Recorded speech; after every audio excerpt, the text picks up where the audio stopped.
Mga boss, ilalabas ko yung baho ng mga taga-NEDA na yan. Pero bago yan, kayong mga taga-NEDA, mag-resign na kayo, mga bobo kayo. Ang tagal-tagal nyo ng ekonomista sa bansa.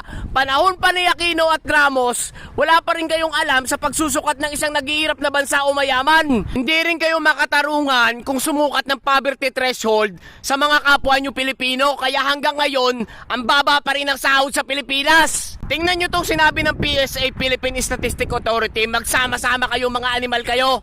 Ayon sa Philippine Statistics Authority, sa kanilang pagsusukat sa poverty threshold, ang pamilya na mayroong 5 members kailangan ng at least 13,873 per month to meet their minimum basic food. Paano naman yung 5 members ng pamilya isa o dalawa lang yung nagtatrabaho? Mga bobo ba kayo?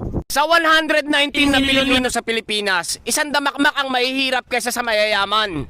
Yung iba pa dyan nag-a-abroad dahil sa maliit na pasahod ng mga businessman. Nitong 2024, nagdagdag ng minimum wage ang Productivity Board ng National Capital Region ng 35 pesos pero sa NCR lang, hindi nyo pa nilahat.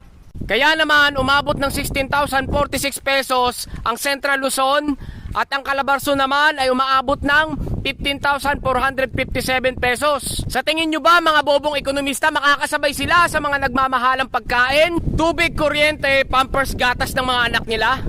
Isa kayo sa mga dahilan kung bakit napipigilang umasenso ang Pilipinas dahil sa mga pambubulag nyo.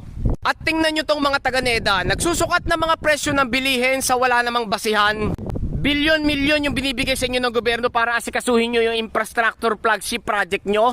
Mga boss, nung sinilip ko yung infrastructure flagship project dashboard nila, kung makikita nyo dyan sa baba, 2023 hanggang 2024, isa pa lang yung nakumpleto ng mga gagong bangag na yan. Sinamahan pa ng mga putang inang DPWH na yan.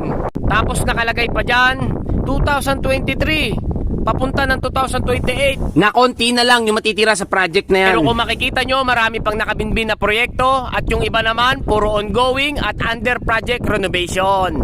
Tapos ngayon, ipapakalat nyo sa buong mundo na marami ng infrastructure yung Pilipinas at konti na lang yung mahihirap sa bansa at bumababa na yung inflation para makahata kayo ng investor. Tapos, para makapagpalakas kayo sa BBM administration, mga pakyo kayo. Tapos, tinaasan pa yung sahod ng mga walang hiya dahil pinirmahan na ni BBM yung local budget circular at national budget circular. Pero kasi nungalingan lang naman yung mga nalalaman nyo.